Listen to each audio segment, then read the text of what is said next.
বাজারে পর্যাপ্ত সরবরাহ থাকায় স্থিতিশীল রয়েছে সব ধরনের সবজির দাম। এছাড়া পেঁয়াজ, চাল, ডাল ও মাছ মাংসের বাজারও গত সপ্তাহের মতোই অপরিবর্তিত রয়েছে। এতে কিছুটা স্বস্তিতে কেনাকাটা করতে পারছেন সাধারণ মানুষ। খুচরা বাজারে প্রতি কেজি বেগুন ৮০ থেকে ৮৫ টাকা, পেঁপে, পটল ও করলা বিক্রি হচ্ছে ৪০ থেকে ৫০ টাকা এবং লেবু প্রতি হালি বিক্রি হচ্ছে ২০ থেকে ২৫ টাকায়।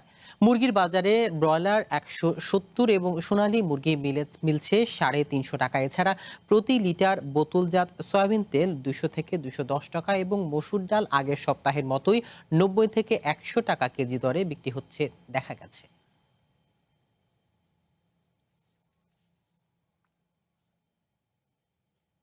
বাজারের আরো খবর জানাতে মানিকগঞ্জ থেকে যুক্ত হচ্ছেন শাহিদুজ্জামান শহীদ এবং ভোলা থেকে মোকাব্বেল মিশু। প্রথমে জেনে নিতে চাই মানিকগঞ্জের খবর। শাহিদ, বাজারে সবজি সহ নিত্য পণ্যের দাম কেমন দেখছেন, আর ক্রেতাদের কারো কোনো অভিযোগ আছে কিনা জানাবেন। সিয়াম, আপনি যেমনটি বলছিলেন, আমি কিন্তু আছি মানিকগঞ্জের বাস স্ট্যান্ড যে কাঁচা বাজার, সে কিন্তু এখানে রয়েছি।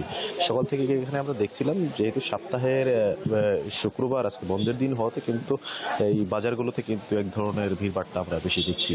এখানে আমরা যদি একটু জানিয়ে রাখতে চাই, বাজারে যে সবজিগুলো রয়েছে সেই সবজিগুলোর দাম কিন্তু এই অপরিবর্তিত রয়েছে। গত সপ্তাহে আমরা যেমনটি দেখেছিলাম, এই সপ্তাহে তেমনটি রয়েছে কিন্তু এই বাজারে।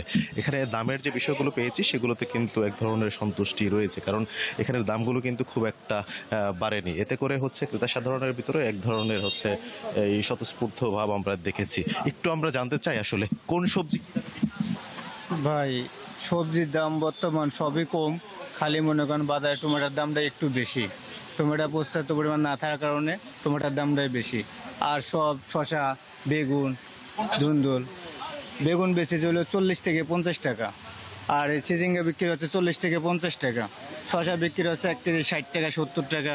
গাজর বিক্রি হচ্ছে ১৩০ টাকা ১৪০ টাকা। টমেটোটা বিক্রি হচ্ছে ২০০ থেকে ২০ টাকা। আর ওই যে আপনার পটল বিক্রি হচ্ছে আপনার ৪০ থেকে ৫০ টাকা। শসা বিক্রি হচ্ছে ৭০ টাকা ৬০ টাকা। পাতাকপিটাও বাজারটাই বেশি, এখানে নাই তো, বর্তমান চুয়াডাঙ্গা থেকে আসে।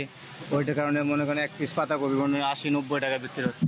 দর্শক, আমরা জানছিলাম এখানে কিন্তু শুধু টমেটো বাদে বাদ বাকি যেই সবজিগুলো আছে সেই সবজিগুলোর দাম কিন্তু তুলনামূলকভাবে একই অবস্থায় রয়েছে, কিন্তু অনেকাংশে কম। কিন্তু টমেটোটা এখানে বিক্রি হচ্ছে ২০০ থেকে ২২০ টাকা কেজি দরে বিক্রি হচ্ছে। সেগুলো যদি জানিয়ে রাখি, এখানে যারা ক্রেতা সাধারণ আছে তাদের সাথে আমরা কথা বলেছিলাম। তারা আমাদের যেমনটি জানিয়েছেন, বাজারের যে পরিস্থিতি, এই পরিস্থিতি যদি হচ্ছে রাখা যায়, তাহলে যারা ভোক্তা সাধারণ আছে তারা কিন্তু বাজার করে এক ধরনের স্বস্তি তারা কিন্তু পাবে। পাশাপাশি চাল, ডাল, চিনির যে দাম রয়েছে সেই দামও কিন্তু স্বাভাবিক পর্যায়ে রয়েছে, কোনো কিন্তু বাড়তি আমরা চিত্র দেখতে পাইনি। একটু যদি বলতে চাই, ডিমের যে দাম সেই দামটা কিন্তু কিছুটা কমেছে, এতে করে কিন্তু এক ধরনের স্বস্তি ফিরে পেয়েছে। ভাইয়া, বাজারে কি অবস্থা বাজারে একটু জানাবেন।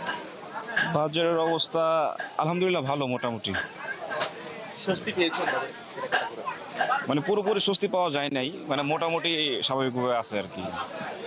যে আমরা শুনছিলাম যে এক ধরনের কিন্তু স্বাভাবিক পরিস্থিতি কিন্তু বাজারে বিরাজ করছে, ক্রেতা সাধারণ যারা আছে তারা কিন্তু স্বস্তির এই বিষয়টি আমাদের জানালেন। মানিকগঞ্জ বাস স্ট্যান্ড এলাকা থেকে এই ছিল আমার কাছে সর্বশেষ চিত্র। সিয়াম। ধন্যবাদ শাহিদ আপনাকে। এবারে জেনে নিতে চাই ভোলার খবর। মিশু, ওইখানে মাছের সরবরাহ কেমন দেখছেন, আর দাম নিয়ে ক্রেতা বিক্রেতারা কি বলছেন?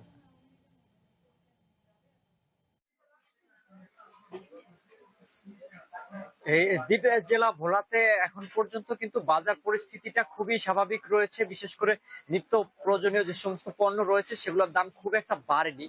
তবে এই দ্বীপ জেলার মানুষ অনেকটা নদীর মাছের উপরে নির্ভরশীল থাকলেও বর্তমানে নদীতে মাছের উৎপাদন একটু কম থাকাতে নদীর মাছের দামটাও কিন্তু একটু বেশি। বিশেষ করে এখানে প্রচুর ইলিশ মাছ, আগে ইলিশ মাছের মাধ্যমে মানুষ আসলে যে খাদ্য চাহিদা মেটাতো, এখন কিন্তু ইলিশ মাছের দামটা খুবই বেশি থাকাতে আসলে পুরো সীমার বাইরে চলে গেছে।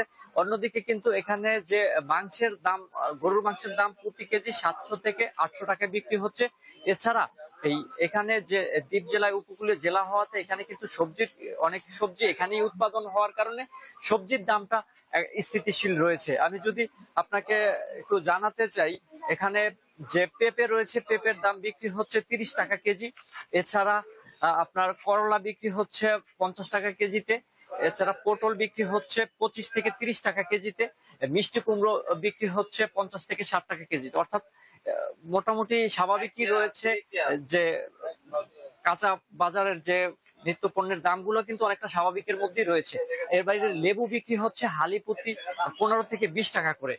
কিন্তু অন্যদিকে ব্রয়লার মুরগিতে কিন্তু সরবরাহ কম থাকাতে দামটা একটু বেড়ে গেছে। গত সপ্তাহে যেখানে বিক্রি হতো 130 থেকে 40 টাকায়, সেগুলো এখন 170 থেকে 80 টাকা পর্যন্ত বিক্রি হচ্ছে। অন্যদিকে হচ্ছে যে পুকুরের যে মাছগুলো আছে সেখানে দামটা কিছুটা কম থাকলেও নদীর যে মাছ, বিশেষ করে ইলিশ মাছের দামটা বেড়ে যাওয়া আসলে অনেকটা সাধারণের ক্রয় ক্ষমতার বাইরে চলে গেছে বলেও আমি জানতে পেরেছি। সিয়াম। ধন্যবাদ মিশু আপনাকে।